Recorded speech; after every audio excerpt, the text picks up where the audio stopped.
شاشة إدارة العمل الإداري ممكن نختارها هنا أو من السايد بار برضه.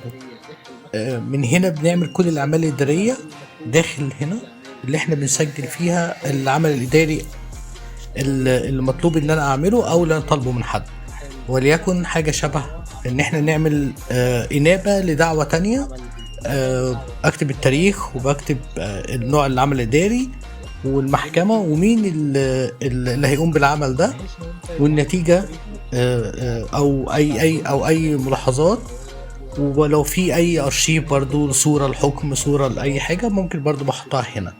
ممكن بعمل انذارات من هنا، العمل الداخل الاداري داخل المحكمة او العمل في اي قسم شرطة او اي عمل تاني انا بقدر احط العمل هنا ومن اللي قام بيه وفين نقدر نعمل ده.